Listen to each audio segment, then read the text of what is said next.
Bueno, muy buenos días a todos. Muchísimas gracias por la participación. Vamos a dar inicio a la sesión número 192 de 2020, donde la estudiante Montserrat Vega Cárdenas va a presentar su trabajo final de graduación titulado Estudio teórico de la química de espines aplicada a organismos fotosintéticos para su eventual uso como fuente de energía. Entonces, Montserrat, tienes máximo 30 minutos para presentar. Puedes empezar. Perfecto, buenos días a todos. Muchas gracias por estar presentes. Yo les voy a hablar sobre mi trabajo final de grado, que es efectivamente, como dijo la profe Diana, un estudio teórico de la química de espines aplicado a organismos fotosintéticos para su eventual uso como fuente de energía. Dentro de los contenidos de esta presentación vamos a ver lo que sería la introducción, los objetivos, la metodología, la discusión y análisis de resultados, las aplicaciones actuales y finalmente conclusiones y recomendaciones. Para iniciar vamos a empezar con lo que sería la introducción. Bueno, durante muchos años el consumo de combustibles fósiles como principal fuente de energía ha liberado grandes cantidades de gases de efecto invernadero, lo que ha alterado el clima mundial y provocado que cada década sea más caliente que la anterior desde 1850. Es debido entonces a esto que en los últimos años se ha hecho un mayor esfuerzo por desarrollar tecnologías que permitan explorar otras fuentes energéticas. En Costa Rica, la matriz energética, como podemos ver en el diagrama que se encuentra aquí en la diapositiva, la matriz energética eléctrica se basa en 5 fuentes renovables principales. En el 2018, el IEC reportó una producción de energía compuesta en orden de volumen por hidroeléctrica, eólica, geotérmica, a partir de biomasa y finalmente, bueno, y solar finalmente. Y como medio de respaldo a partir de los combustibles fósiles. Entonces, todas estas fuentes de energía renovables son utilizadas como un medio para reducir el uso de combustibles fósiles, pero no como un medio para sustituir su uso. Y esto se debe a ciertas limitaciones importantes que presentan cada una de estas fuentes energéticas.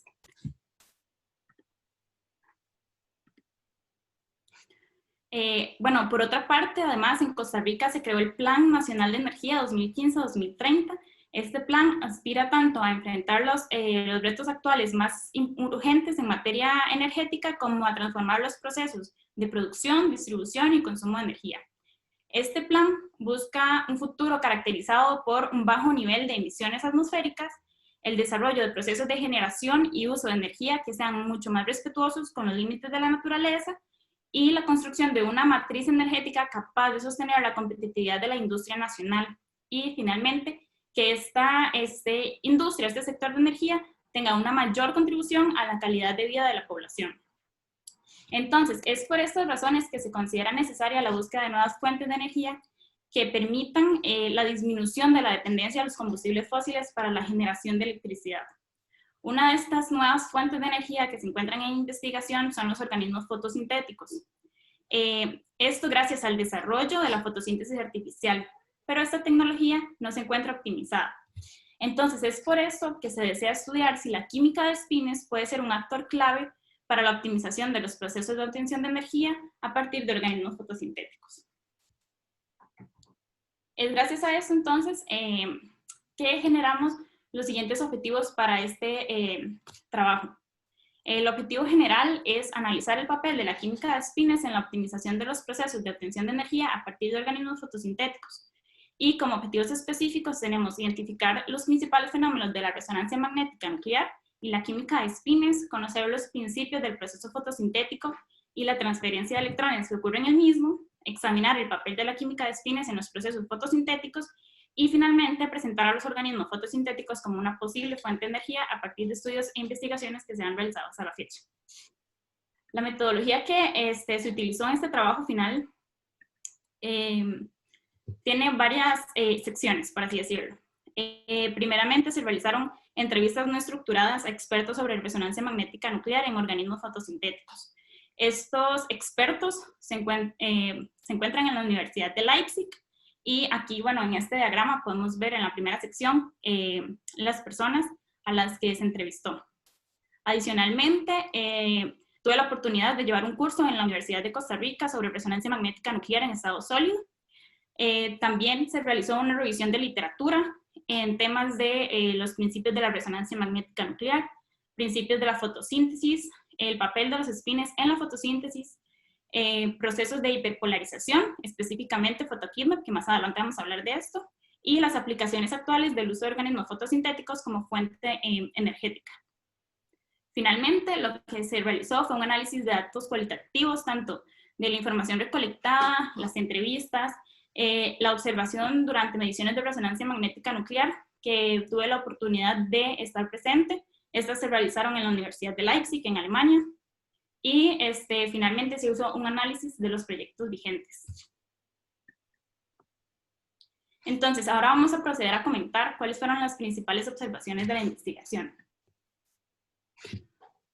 Bueno, durante mucho tiempo, el estudio de la fotosíntesis se ha centrado en el análisis de transporte de electrones.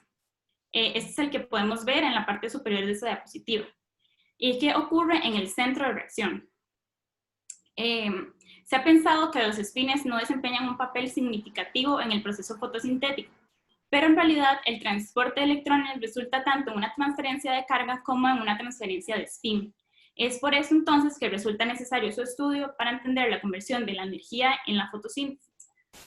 En estas figuras podemos observar los diagramas del fotosistema 2 y el fotosistema 1, y se encuentran señalados los pares especiales, que serían los que se encuentran dentro del centro de reacción, que es donde ocurre este transporte de electrones. Entonces, en el transporte de electrones durante la fotosíntesis, las reacciones se producen a partir del estado singulete en el orden de los picosegundos. Sin embargo, si se bloquea esta reacción debido a un exceso de electrones, la fotoexcitación va a formar moléculas de clorofila en estados tripletes. Esto va a representar un peligro para los fotosistemas, porque pueden reaccionar con el oxígeno molecular creando oxígeno singulete. Esta es una especie extremadamente reactiva que puede llegar a dañar la proteína. Entonces, naturalmente, para evitar la formación de estos estados tripletes de clorofila y de oxígeno singulete, existen dos pasos en la naturaleza que son altamente optimizados, que sería la transferencia de energía singulete en el complejo antena y la separación de carga en el centro de reacción. Adicionalmente, también existe una protección natural que se le adjudica a los carotenoides cerca de las moléculas de clorofila, que permite entonces la transferencia de esta energía del triplete de las clorofilas a los carotenoides, ya que los estados tripletes en carotenoides pueden disiparse, desintegrarse al estado basal singulete por disipación de energía.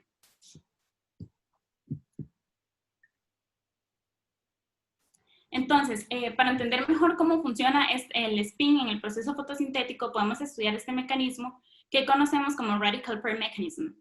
Este mecanismo explica que cuando se tiene un pigmento en estado singulete, es decir, los electrones del orbital están apareados y este es bombardeado con un fotón, se excita electrónicamente a un estado singulete excitado, en el que el electrón de un orbital se va a un orbital de mayor energía, pero sin cambiar su dirección. A continuación, lo que puede pasar es que el estado singulete excitado va a tener suficiente tiempo para cambiar su estructura electrónica y pasar a un estado triplete. En este proceso se conoce como intersystem crossing y va a poder vivir bastante tiempo, ya que no puede volver al estado singulete. Ahora bien, lo que puede pasar es que este estado triplete es reactivo, ya que tiene un espacio vacío en el orbital. Entonces, puede atraer electrones, y si se tiene cerca una molécula que dona electrones, entonces lo que se puede dar es una transferencia de electrones y se genera un spin correlated radical pair, que es un par radical triplete. Y bajo ciertas circunstancias, puede formar un par radical singulete. Ahora bien, este par radical singulete tiene permitida la recombinación, pero no así el par radical triplete. Solo puede separarse y participar en otros procesos. Incluso, esta separación se conoce como escape reaction, e incluso el par radical singulete también puede realizar escape reaction. Entonces, que suceda todo esto es extraño, porque pensando en las reacciones químicas normales, uno al darle suficiente energía a los reactivos va a obtener los productos que corresponden. Entonces uno aquí pensaría que la química de spines no está jugando un papel importante, porque las energías de spin que están en unidades de Joule entre mol son mucho más pequeñas que las energías de reacción típicas, que son en kilojoule entre mol. Pero las mismas se llevan a cabo más por un proceso, más por un factor cinético que por termodinámica. Entonces, la termodinámica aquí lo que nos diría es que la recombinación en el par radical triplete debería pasar, ya que este y el par radical singulete tienen casi la misma energía, pero la recombinación sigue siendo prohibida. Entonces, es así como finalmente nos damos cuenta que las pequeñas energías de spin pueden determinar el futuro químico de una reacción. Entonces, ¿cómo podemos estudiar este papel de los spins en organismos fotosintéticos? Bueno, como sabemos, la resonancia magnética nuclear es capaz de darnos un alto contenido de información, pero cuenta con la desventaja de que tiene una baja sensibilidad inherente. Además de otros factores, claro. Pero bueno, esta baja sensibilidad inherente se debe a que la señal de un experimento de resonancia magnética nuclear se origina gracias a un desequilibrio en la población de los estados de spin nuclear. Entonces, la señal de resonancia magnética nuclear puede ampliarse significativamente, aumentando la polarización más allá de la que dicta Boltzmann, mediante procesos conocidos como hiperpolarización. Existen diferentes tipos de hiperpolarización, pero en esta tesis nos concentramos en el conocido como Photochemically Induced Dynamic Nuclear Polarization, también conocido como photokidnep. Y esto debido a la aplicabilidad que tiene y a la utilidad en estudios de organismos fotosintéticos. Aquí en la figura 5 podemos observar lo que sería este efecto de photokidnep, que se da gracias a una fibra óptica para la iluminación de la muestra. Entonces, lo que nos damos cuenta es que aquí photokidnep es un efecto que produce una polarización nuclear de spin anti-Boltzmann que puede observarse en un espectro de resonancia magnética nuclear como señales positivas o negativas, y este se produce durante una reacción química al iluminar la muestra con una fuente de luz. Entonces, para entender cómo podemos obtener de este estudio de spines, se analizaron varios ejemplos en los que se utilizó el efecto de photokidnep. Aquí lo que podemos observar es el efecto de photokidnep para la bacteria Rhodobacter spheroides WT y R26. En la figura 6 podemos ver lo que es para WT y en la figura 7 para R26. La diferencia entre WT y R26 es que WT es la bacteria en su estado natural y R26 es la bacteria mutante. Entonces, aquí lo interesante de observar es que los espectros que podemos ver en color negro son espectros que se obtienen sin el efecto de photokidnep. Y los espectros en color rojo son los que se obtienen con el efecto de photokidnep, es decir, cuando iluminamos la muestra. Entonces, como podemos observar, los espectros tienen un mejoramiento de las señales al iluminarse la muestra. Es decir, se pueden observar más señales, lo que se ve aquí como picos, y esto lo que hace es que es mucho más claro poder leer estos espectros. Aquí algo también muy interesante de observar es que, bueno, estos estudios se realizaron a diferentes campos magnéticos y es curioso ver cómo los espectros en la oscuridad tienen una señal más intensa a campos magnéticos muy altos, y cuando se utiliza el efecto de photokidnep tenemos las mejores señales, por así decir, a un menor campo magnético. Igualmente, estos estudios también se han realizado en otras bacterias como el Bacillus mobilis.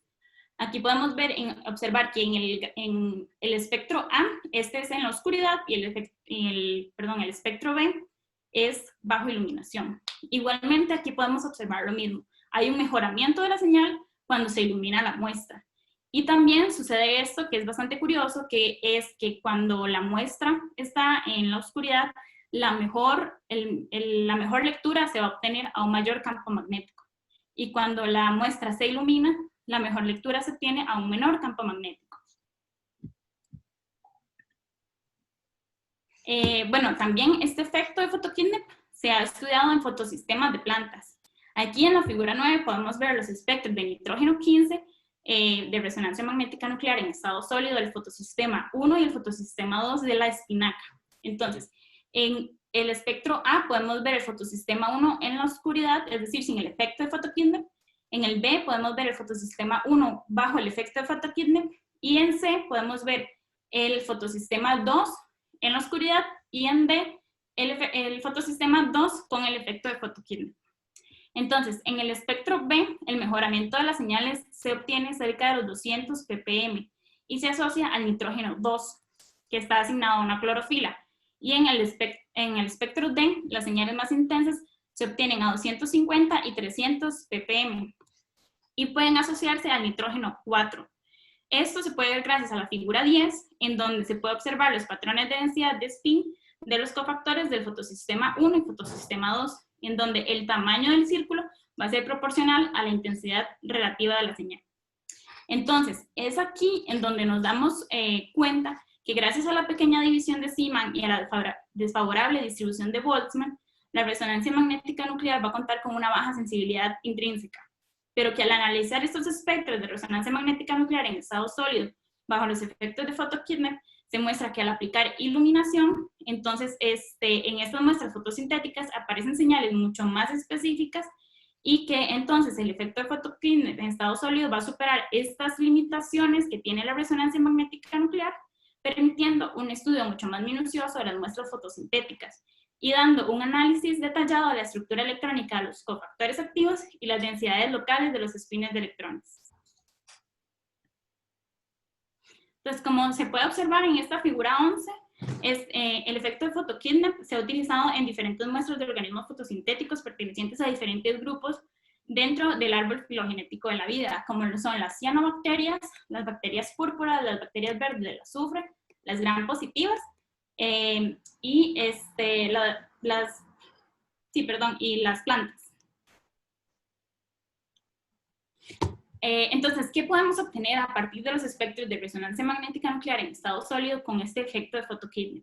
Como podemos ver en esta figura 12, se puede observar el espectro de nitrógeno 15 para la R. spheroides R26, en la que los picos más sobresalientes se encuentran a 260 y 263 ppm. En este cuadro lo podemos ver aquí, 260 y 263 ppm. Esto lo que nos indica entonces es que en estas bacterioclorofilas existe una mayor una mayor densidad electrónica y por lo tanto entonces es posible pensar que existe una mayor cantidad de energía en las mismas. Esto nos permite generar la pregunta, entonces, ¿es posible utilizar esta energía fotosintética como una fuente energética adicional a las existentes? Pues bueno, la respuesta es que sí. Es posible obtener energía de un organismo fotosintético y se ha hecho, aunque no a una escala muy grande. De hecho, tal vez el proyecto más prometedor es el de Plant-E, que se desarrolló en Holanda y que ha registrado una generación de 0.22 watts por metro cuadrado de plantación. Pero uno de los campos más prometedores para la obtención de energía a partir de organismos fotosintéticos es la fotosíntesis artificial, y existe un gran número de investigaciones relacionadas con el mismo. La problemática aquí radica en que todos esos prototipos de fotosíntesis artificial tienen algo en común, y es que ninguno se encuentra optimizado. ¿Y a qué puede verse esto? Bueno, ninguna de estas investigaciones ha demostrado un estudio profundo de la química de espines dentro del proceso fotosintético. Esto demuestra que en realidad el proceso fotosintético no está siendo estudiado en su totalidad durante las investigaciones y el desarrollo de estos prototipos. Y como vimos anteriormente, los espines sí juegan un papel verdaderamente importante en el proceso fotosintético, y este entonces podría ser un indicativo del camino que debe recorrerse para la búsqueda de la optimización del cultivo de energía en organismos fotosintéticos. Esto nos lleva entonces a nuestras conclusiones y recomendaciones.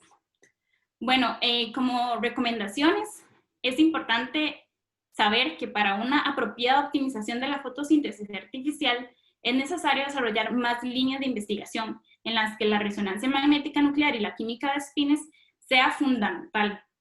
Además, es importante promover la inversión en I+D+I, es decir, investigación, desarrollo e innovación en resonancia magnética nuclear para la optimización de los procesos fotosintéticos. Y con eso, entonces, podemos alcanzar un eficiente uso del proceso fotosintético como una fuente de energía. Dentro de nuestras conclusiones, sabemos que, bueno, gracias a la intensa revisión bibliográfica que se realizó y al trabajo con expertos en los temas que discutimos, es posible determinar que existe una relación directa entre la química de espines y los procesos fotosintéticos.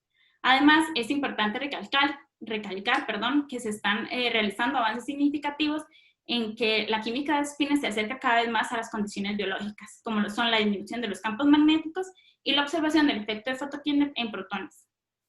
Además, bueno, hemos observado que el efecto Photokine en estado sólido aplicado en organismos fotosintéticos lo que nos permite es una profundización en cómo el transporte electrónico se ve fuertemente influenciado por la química de spines.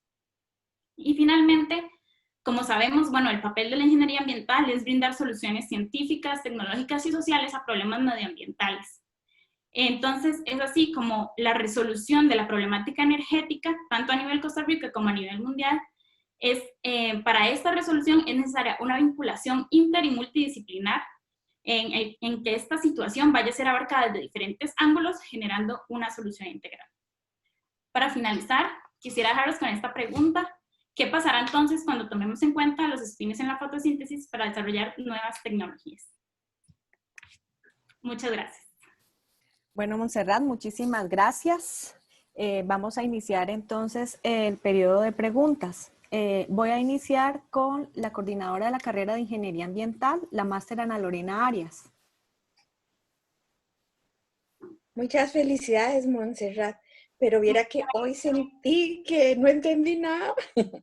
Me da pena. Pero no sé, tendría que decirle que desde que me explique en cristiano qué es un singulete y qué es un triplete, porque de ahí me perdí. Entonces, lo que me queda es felicitarla realmente. Me parece que es un aporte científico grande. Hasta ahí puedo llegar.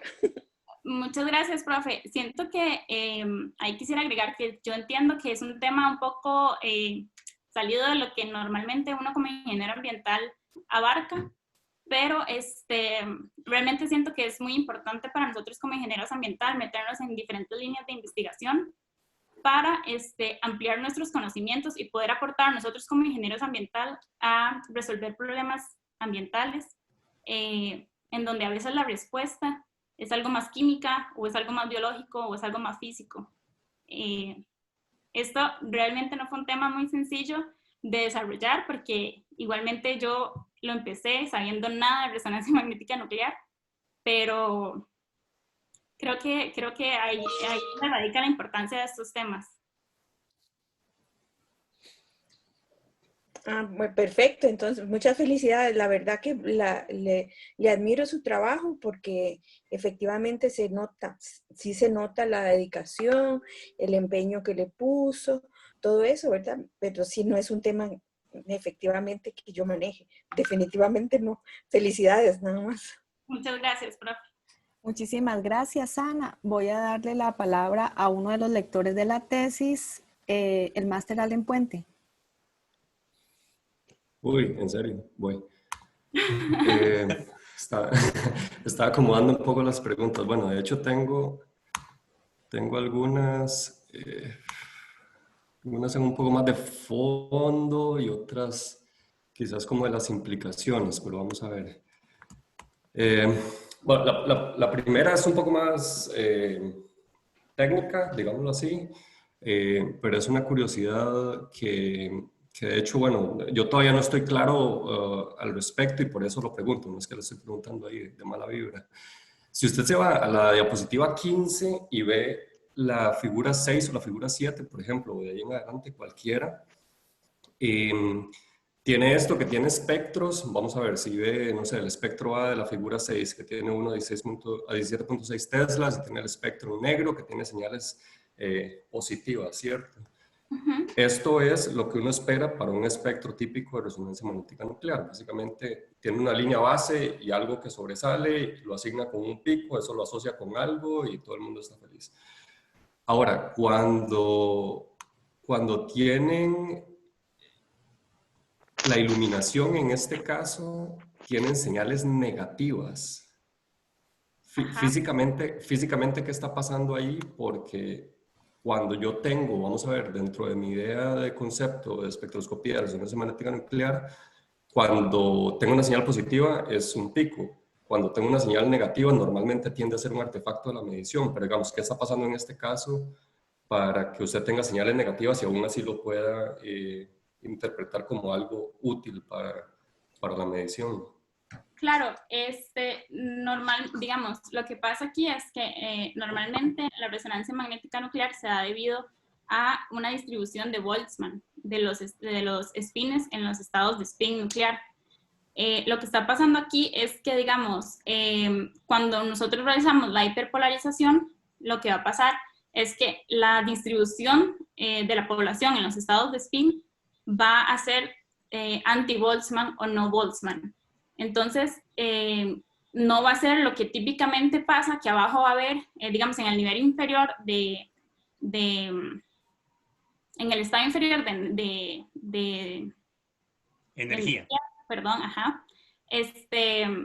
Ahí siempre, digamos, cuando se hace la distribución de Boltzmann, hay una mayor población en este estado inferior. Lo que va a pasar es que cuando hacemos hiperpolarización, no necesariamente va a ser que, como típicamente es, que abajo haya una mayor población, sino que puede suceder que sea que arriba hay una mayor población y en otros casos que abajo hay una mayor población. Eso es lo que va a determinar es si la señal es como positiva o si es negativa. Ok, le creo, que no tengo herramientas para decirle lo contrario.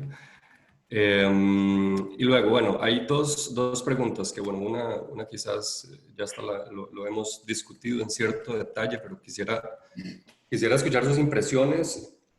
Vamos a ver, hay una cosa que es que la resonancia magnética nuclear es una de las técnicas de análisis más utilizadas en química analítica y, bueno, y eso lo extiende a montones de áreas. Yo la he visto aplicada en montones de temas, pero pasa que es algo que en Costa Rica no se ha desarrollado mucho. Bueno, en parte porque los equipos son considerablemente caros. Sin embargo, bueno, ya están a precios accesibles para poder comprar sin mayor inconvenientes como quizás pudo haber sido, no sé, hace 20 o 30 años. ¿Cómo ve usted usar resonancia magnética nuclear para aplicaciones puntuales que tengan que ver con ingeniería ambiental en Costa Rica particularmente? ¿Qué puede hacer usted? Si tuviera, no sé, si usted tiene un imán con el que pueda medir estado sólido y estado líquido, ¿qué podría hacer? ¿En qué podría aprovecharlo? Justamente, bueno, tenía esa pregunta en mi cabeza, siento que era una posible pregunta, y hay diferentes aplicaciones de resonancia magnética nuclear en análisis ambientales. De hecho, en mi tesis se puede observar un montón de aplicaciones en diferentes campos y uno de estos es análisis ambientales. Entonces, como podemos ver en esta diapositiva justamente, hay aplicaciones en análisis de materia orgánica del suelo, en materia orgánica disuelta, en materia orgánica atmosférica, entre otros. Realmente el campo, digamos, de lo que se puede analizar es sumamente grande. Aquí justamente lo que dice usted, el problema es, digamos, que no tenemos tanta accesibilidad a lo que son los equipos de resonancia magnética nuclear. Aquí en Costa Rica hay uno de resonancia magnética nuclear en estado líquido. Que hay varios. Bueno, hay un par por lo menos. ¿Perdón? Hay un par por lo menos. Sí, y hay uno en la Universidad de Costa Rica, ese tuve la oportunidad de ver, pero lo importante aquí sería meternos en el tema, estudiar más de lo que el equipo nos puede ofrecer, esta técnica de resonancia magnética nuclear, y sería excelente, digamos, que nosotros como ingenieros ambientales, cuando vemos en química analítica las diferentes técnicas que podemos utilizar para realizar mediciones, creo que este es un equipo que tenemos que tomar en consideración y aprender más sobre este. Y ojalá el TEC pudiera tener un equipo de resonancia magnética nuclear. Sí, yo concuerdo completamente. Bueno, de hecho hay 2 en la UCR y había otro en la NUMAR, por cierto, que lo usaban para hacer análisis de materias primas. Hace un montón de tiempo, pero ya no está en uso. Y no sé si habrán comprado algún otro. Esperemos que el del TEC sea el siguiente. Ok. Ahora, la última pregunta, quizás ya para terminar en esto. Pues a mí realmente me parece muy, muy interesante desde un punto de vista de ciencia básica, porque al final de cuentas con estas técnicas uno puede encontrar un montón de cosas que están pasando o de detalles que no están estudiados y finalmente uno puede entender muchísimo mejor los sistemas con los que usted estuvo trabajando, los que mencionó. Pero si tuviera que dar ese paso de más que entender el sistema a cómo aprovecharlo o cómo utilizar la información que le da, por ejemplo, la química de espines para poder hacer algo útil, o poder hacer ese paso, por ejemplo, de optimizar un sistema basado en la información que tiene, ¿cómo le entraría usted al asunto? ¿Cómo podría utilizar usted esa información para ya decir, ok, bueno, a partir de acá voy a optimizarlo de esta forma o de esta otra? Creo que entendí la pregunta. Creo que con la información que expliqué durante la defensa, justamente esta información de que haya estos picos más intensos en los espectros es donde podemos ver que hay una densidad electrónica y que los spines juegan un papel muy importante en el transporte de electrones durante la fotosíntesis. Entonces, siento que el siguiente paso es aplicar este conocimiento de resonancia magnética nuclear en estos prototipos e investigaciones de cómo obtener energía de organismos fotosintéticos. Así entonces, porque la idea justamente de la fotosíntesis artificial es imitar el proceso de fotosíntesis natural, y para nosotros poder imitar algo, debemos conocerlo a profundidad, saber cómo es que funciona y tratar de imitar esto. Entonces, creo que lo siguiente sería como realizar justamente esta multidisciplinariedad para que tanto un experto de resonancia magnética nuclear como un experto en fotosíntesis artificial lleguen a optimizar estos procesos. No sé si le respondo a la pregunta. Parcialmente. Lo que quisiera ver es sus impresiones. Vamos a ver si lo que quieren es imitar fotosíntesis, pues sí. Entre más se entienda, mejor lo va a poder imitar, digámoslo así. Pero ya que entienden bien el sistema y que conocen los mecanismos por los que pasan, no se le ocurre nada. Bueno, esta pregunta no es trivial, ¿cierto? Pero no se le ocurre nada más bien para cómo poder, en vez de solo imitar, tratar de ir un paso más allá y, digámoslo así, como hackear la fotosíntesis para hacer que sea más eficiente. Claro, no, totalmente. Siento que si llegáramos a entender por completo cómo funciona la fotosíntesis natural, podríamos hasta incluso mejorarla. Porque, digamos, en este caso, digamos que estamos utilizando los cloroplastos, que tienen un rango de absorción de longitudes de onda. Podríamos cambiar justamente esas, perdón, se me fue la palabra, estos pigmentos, cambiarlos por otros para aprovechar mucho más la energía que vamos a utilizar, digamos, la proveniente del sol, para mejorar y absorber mayor energía. Y además también siento que si optimizáramos esos procesos, incluso podría hacerse una absorción de dióxido de carbono, y esto no solo sería entonces un equipo de producción de energía, sino que también nos ayudaría a disminuir la cantidad de dióxido de carbono en la atmósfera. Sí, yo creo que eso suena más razonable. No, perfecto. Muchísimas gracias, Montserrat, y la verdad la felicito, fue un gran trabajo. Muchísimas gracias, profe. Muchísimas gracias, Allen. Voy a darle la palabra al máster Ricardo Foy, que es director de la Escuela de Química y uno de los lectores de la tesis. Habilitas, por favor, tu micrófono para intervenir. Primero felicitar a Montserrat por su trabajo. Fue bastante intenso. Ahora la molestaba, quería hacer 500 preguntas, pero honestamente ya se las había hecho con la revisión del documento. Entonces ya teníamos trabajo adelantado. Yo me voy a centrar en 3 preguntas y una que es solo por molestar. La primera es en cuanto a un posible prototipo. ¿Usted recomendaría que en este prototipo que que utiliza fotosíntesis, se le ponga un campo magnético o no. Que se utilice un campo magnético. ¿Ya?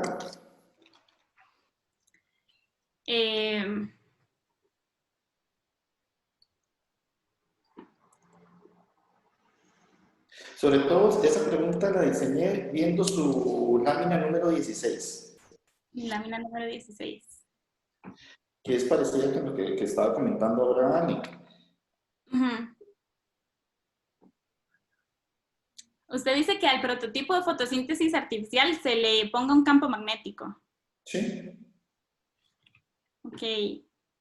Creo que el campo magnético lo utilizamos para entender justamente cómo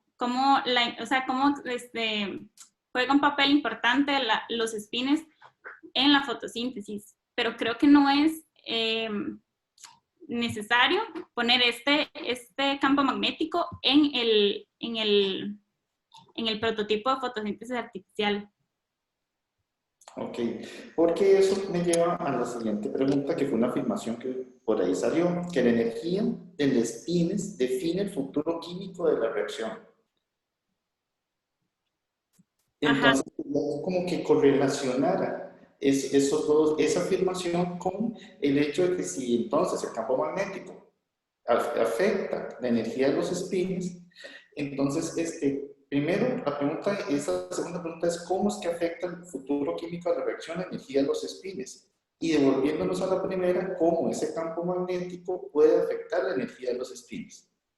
Ok, este prototipo realmente siempre va a estar como influenciado por un campo magnético. Al final está influenciado por el campo magnético de la Tierra.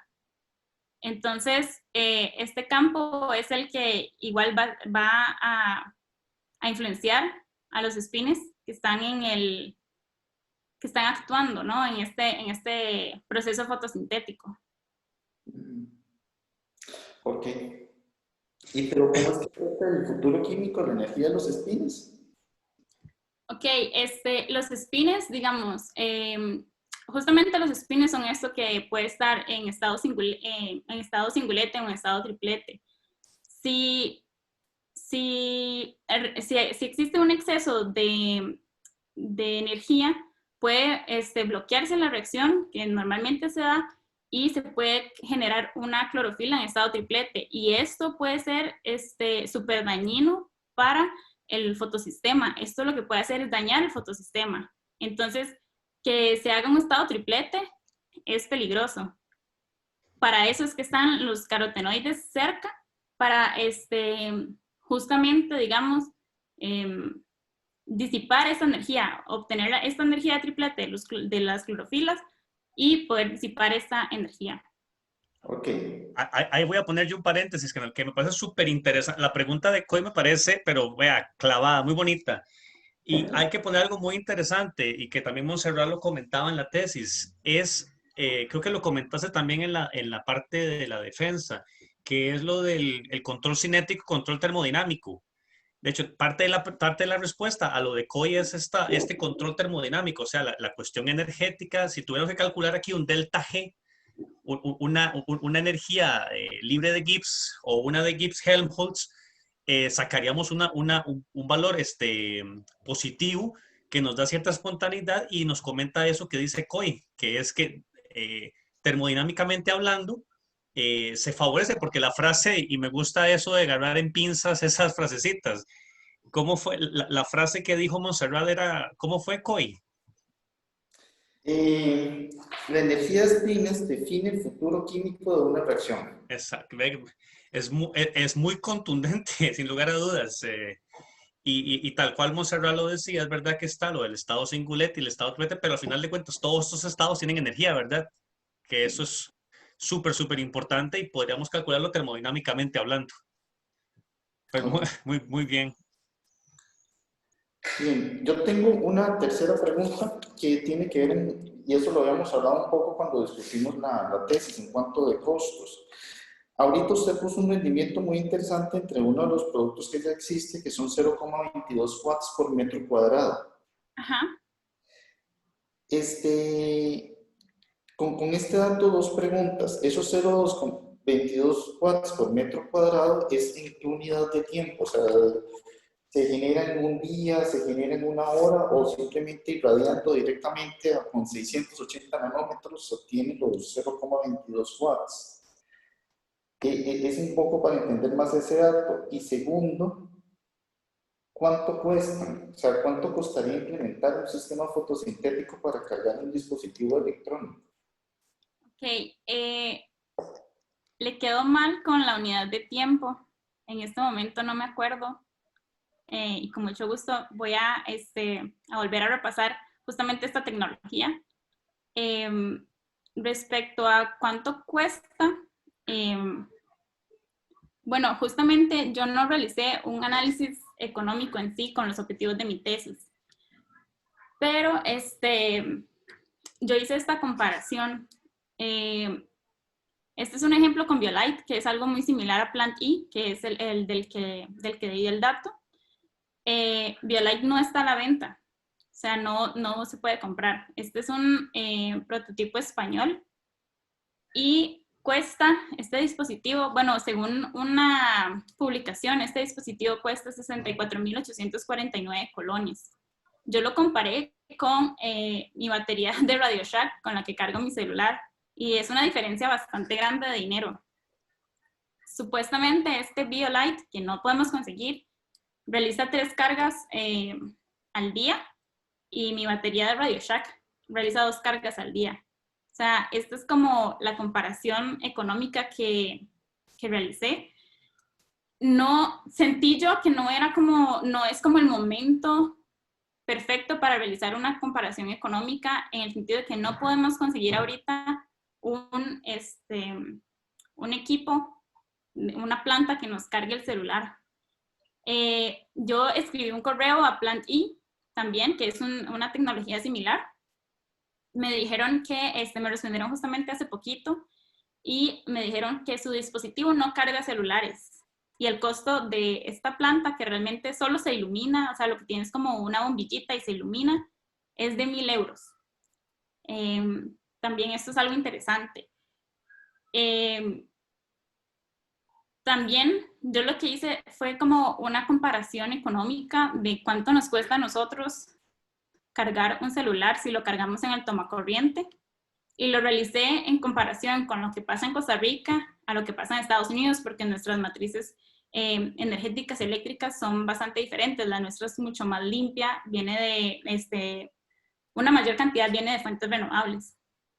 Entonces, en comparación, digamos, si aquí, digamos, a nosotros en Costa Rica, cargar el celular, esto lo hice, digamos, haciendo muchos supuestos. Primero lo hice con la información que tengo de un iPhone 6 y supuestamente, digamos, si nada más lo cargara 8 horas diarias durante un año. Y aquí podemos ver que entonces nuestro costo por cargar el celular al año, digamos, si siguiéramos estas mismas condiciones, sería de 1.234 colones al año y en Estados Unidos sería de 2.313 colones al año. Además, me pareció interesante tal vez ver cuánto dióxido de carbono generamos al cargar nuestro celular. Aquí en Costa Rica nosotros generamos 1.21 kilogramos de dióxido de carbono al año solo por cargar el celular. Y en Estados Unidos generaríamos 21.68 kilogramos de dióxido de carbono al año. Entonces yo dije, ¿qué pasa si digamos que un 35% de las personas que tienen un celular en Costa Rica y en Estados Unidos utilizaran este BioLite, que no está a la venta? Pero digamos que estuviera y si lo utilizáramos, entonces nosotros en Costa Rica nos ahorraríamos 3.601 toneladas de dióxido de carbono al año. Y si estuviéramos en Estados Unidos, nos estaríamos ahorrando 1.740.000 toneladas, básicamente, de dióxido de carbono al año. Esas fueron las comparaciones que me parecieron que en este momento podría realizar. Sí, no, muchísimas gracias. Realmente este dato me parece importante y yo sé que no era parte de los objetivos originales, pero también ayuda mucho a entender cuál es el futuro que tiene este tipo de tecnologías, porque además de entenderlos tendría que ser rentable para que tenga un interés comercial Claro. y una inversión en dar una continuidad. Bien, la última pregunta que es por molestar. Y la hago porque ayer en el curso de orgánica cerramos el curso con una exposición acerca del esquema Z de la fotosíntesis. Y es muy sencilla la pregunta. ¿Por qué las plantas son verdes y por qué liberan oxígeno? ¿Y en dónde liberan oxígeno? Ok, las plantas son verdes justamente por las clorofilas que reflejan las longitudes de onda, perdón, de color verde. Absorben el resto y reflejan el color verde. Muy bien, ¿qué color absorbe? Absorbe, si no me equivoco, azul, rojo. Déjeme revisar en mi tesis, ahí está.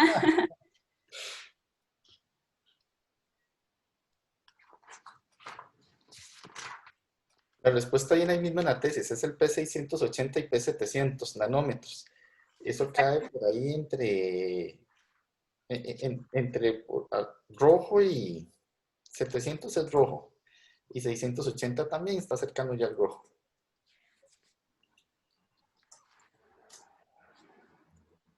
Exactamente, los pigmentos de la clorofila absorben la luz violeta, azul y roja y refleja la verde, que va de 520 nanómetros a 565 nanómetros. Muy bien, ¿y el oxígeno?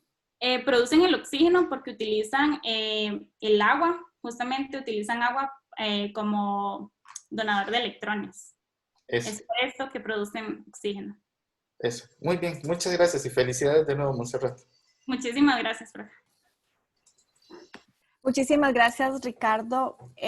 Vamos a pasar al tutor de la tesis, el doctor Isaac Céspedes.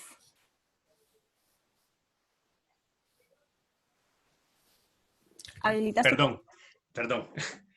Sigo sin aprender todavía la tecnología. Yo soy de la filosofía de que el tutor de la tesis tiene que estar sentado enfrente y nada más escuchar y levantar las porras, pero ¿qué puedo decir yo de Montserrat, verdad? Y creo que voy a empezar con no le voy a preguntar obviamente nada, es más que todo este momento lo voy a utilizar para agradecerle, pero voy a recordar una frase, ustedes la mayor parte conocen, que me gusta mucho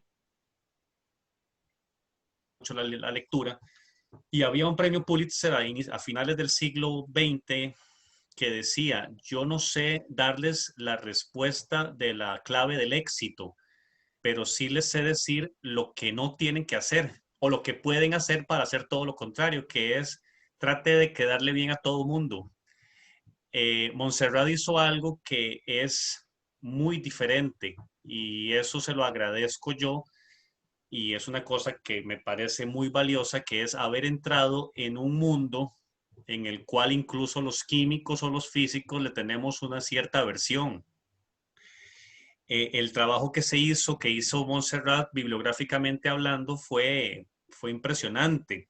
Y lo más impresionante, que es la primera vez que se hace en en español.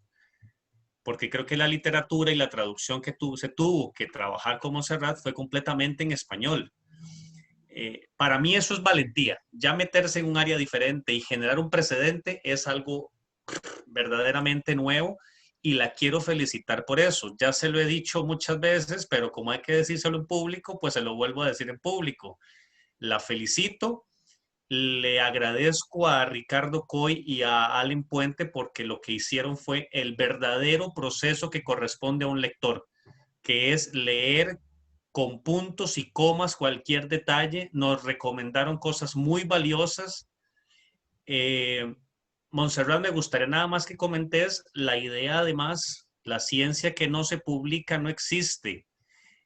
Comentó un poco los planes en el tema de publicación en lengua castellana, en español, con respecto a este tema. Claro, bueno, nuestro plan es publicar, ya como dijo el profe, realmente de este tema en español no se encuentra nada. Es un tema bastante nuevo y nuestro plan es publicar en una revista de lengua castellana para sentar como un precedente de esta investigación justamente. y que además también se envió Filadelfia. a Filadelfia a un congreso como un póster, como una comunicación oral, pero que no pudimos hacerla debido a lo de la pandemia, ¿verdad? Y que todo se pasó a las sesiones de póster. Que eso que es importante, que me gustaría que todo lo tengamos en cuenta porque puede quedar todo muy bonito en la parte teórica, que si no se publica, pues esto es papel mojado, ¿verdad?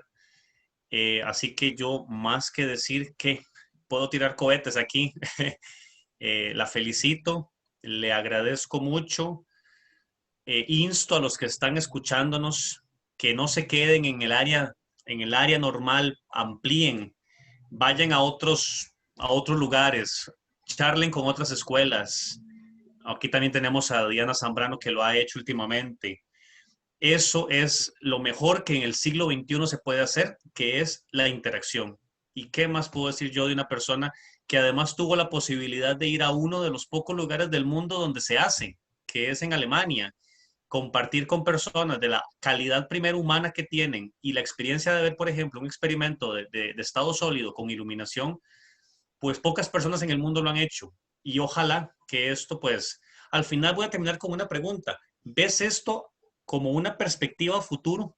O sea, porque Ale lo preguntó y Ricardo Coy lo preguntó, de unos años posteriores, que esa optimización de la que has hablado se dé. Realmente yo creo que sí. Siento que, como todas las tecnologías, ¿no?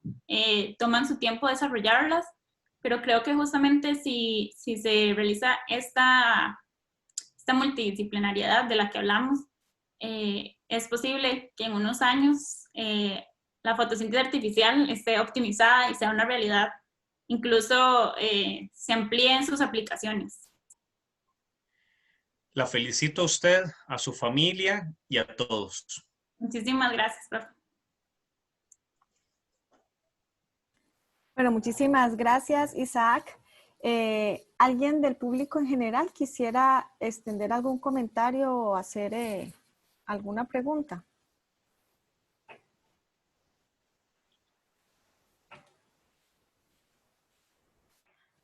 Ok, hay silencio y no hay manos levantadas, entonces voy a dar por terminada esta sesión de presentación y preguntas.